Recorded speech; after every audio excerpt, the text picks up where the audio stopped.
The year didn't start on a perfect pedestal for Ford Motor Company, as their first quarter earnings was masked with loses upon loses, to the disappointment of analysts. As a matter of fact, the company didn't just lose billions, it is projected to love even more. What is the issue with Ford here, and can they do anything about it? Let's find out in the video. In a groundbreaking move last year, Ford announced its plan to divide the company into two distinct divisions, marking the most significant transformation in its history. This strategic decision aims to accelerate the development and production of electric vehicles, while ensuring the sharing of technology and mutual support between the divisions. At a press conference, CEO Jim Farley expressed that the primary motivation behind this new structure is to propel the advancement of electric vehicles. The company's executive chairman, Bill Ford, emphasized the remarkable opportunity to spearhead the thrilling era of connected and electric vehicles, while also contributing to the urgent fight against the climate crisis. This reorganization will materialize in 2023, with the introduction of separate financial statements. Ford will be composed of three divisions.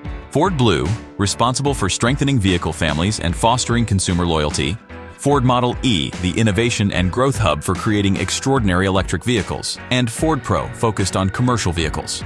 Farley, as president and CEO, will lead Ford Model E, where he envisions harnessing the speed and boundless innovation of a startup, combined with the industrial expertise, volume, and renowned brands found in Ford Blue, including the beloved Bronco.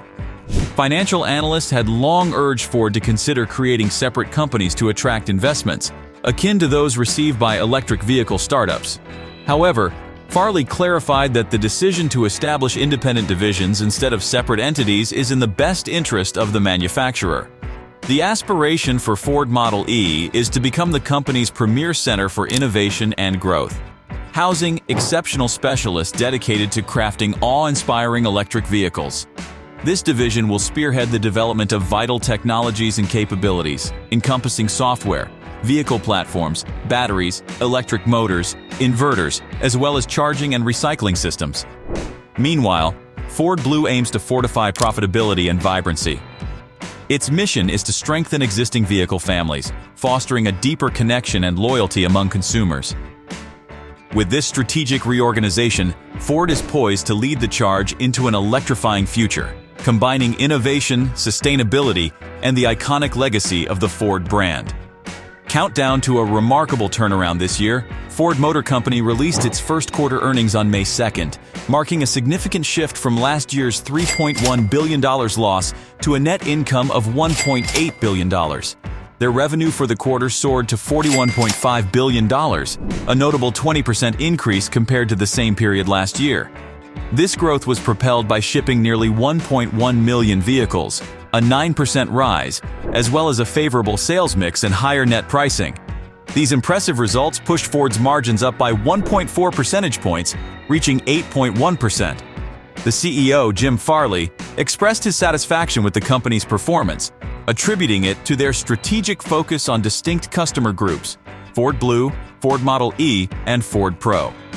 This approach yielded solid operating results and provided a glimpse of the potential of Ford's ambitious Ford Plus growth plan. However, not all divisions of Ford were profitable in the first quarter of 2023. The Model E electric vehicle, EV business unit, operated like a startup, reported a loss of $722 million.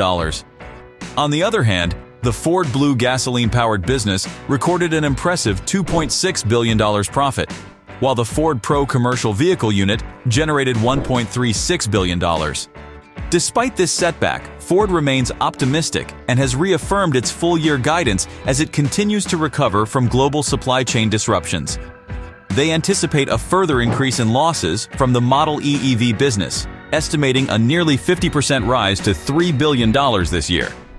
Ford's investment in the Model E is significant, as they aim to develop innovative electric vehicles with cutting-edge digital capabilities for their entire product line. Challenges in the first quarter arose from production interruptions of the Mustang Mach-E and F-150 Lightning. Ford had to address manufacturing changes at their Mexican plant to nearly double Mach-E capacity and resolve a battery issue for the Lightning before it impacted customers. In addition to expanding the production capacity of the Mustang Mach-E and F-150 Lightning, Ford Model E is constructing the Blue Oval City complex in Stanton, Tennessee, where they will build their next-generation electric pickup.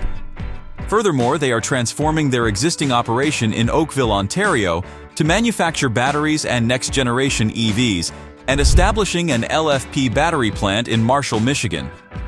Ford has set ambitious goals for electric vehicle production, aiming to achieve a global run rate of 600,000 electric vehicles by the end of 2023 and surpass 2 million by the end of 2026.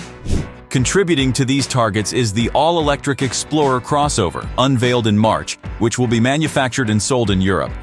As Ford adapts its reporting structure, they now focus on their new business units instead of regional breakdowns. The Model E unit encompasses Ford EVs from all global markets, showcasing their commitment to electrification on a global scale. In March, Ford Motor revealed some concerning numbers about its electric vehicle unit, Ford Model E. Yes, the unit incurred a massive loss of $2.1 billion in 2022, and projections indicated that the losses could reach $3 billion in 2023. However, Ford remained optimistic, confidently stating that its EV business would become consistently profitable by the end of 2026.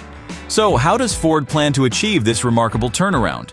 During an investor event in New York, Ford presented a single slide that outlined its strategy. In 2022, Ford Model E reported a negative 40% profit margin on an earnings before interest and tax EBIT basis. Ford's target is to reach a positive 8% EBIT margin for the unit by the end of 2026.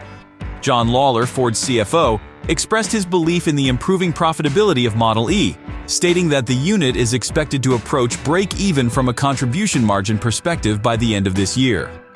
Furthermore, Lawler revealed that in 2024, the first generation of Model E products could generate a positive EBIT margin. However, Lawler acknowledged that Model E as a whole would not become profitable for some time due to the substantial investments required to scale up production and introduce more new EV models. Nonetheless, Ford outlined a step-by-step plan for achieving an 8% EBT profit margin within 4 years. The first step is scaling up production. By manufacturing a larger volume of EVs and allowing the supply chain to mature, Ford anticipates achieving greater economies of scale. Their goal is to have the capacity to produce 2 million EVs per year by the end of 2026, which alone could improve margins by approximately 20 points. Design and engineering play a crucial role as well. Ford is prioritizing energy-efficient designs that will significantly reduce battery size and cost. These designs will promote ultra-high simplicity in manufacturing and maximize commonality and reuse across platforms, contributing an additional 15 points of margin improvement. Batteries remain a cost challenge, with Ford currently purchasing relatively expensive lithium-ion cells from third-party manufacturers. To address this, Ford plans to bring battery cell manufacturing in-house through partnerships or direct ownership. Additionally, they will introduce lithium iron phosphate (LFP) cells, which are more cost-effective, as an option in some EVs. This transition, starting with cells from CATL in China and a new factory in Michigan in 2026, is projected to yield another 10 points of margin improvement. Ford also expects incremental gains from selling software and services to EV owners, such as their driver assistance system, Blue Cruise. Furthermore, benefits from the Inflation Reduction Act, improvements in raw materials costs, and various other adjustments are expected to contribute to margin gains. However, the need to remain competitive in pricing against a growing number of EV rivals may offset some of these gains. Ford estimates that these factors will result in a net 3-point margin increase, ultimately reaching the targeted positive 8% by the end of 2026. Interestingly, Ford believes that it can reduce the costs of its current first-generation EVs, including the Mustang Mach-E crossover, F-150 Lightning pickup, and E-Transit van. By incorporating lessons learned into the engineering of their second-generation models, slated for release in the coming years, Ford aims to further improve profitability. Despite the detailed strategy provided by Ford, some Wall Street analysts maintain skepticism regarding the company's ability to achieve an 8% EBIT margin on EVs by 2026. However, Ford's determination to optimize various aspects of their EV business and capitalize on economies of scale, efficient designs, battery technology improvements, and additional revenue streams gives them hope for a profitable future in the electric vehicle market. As always, we'd like to know what you think about this. Do you think Ford can achieve what they just proposed? So come in the comments below to give us your thoughts.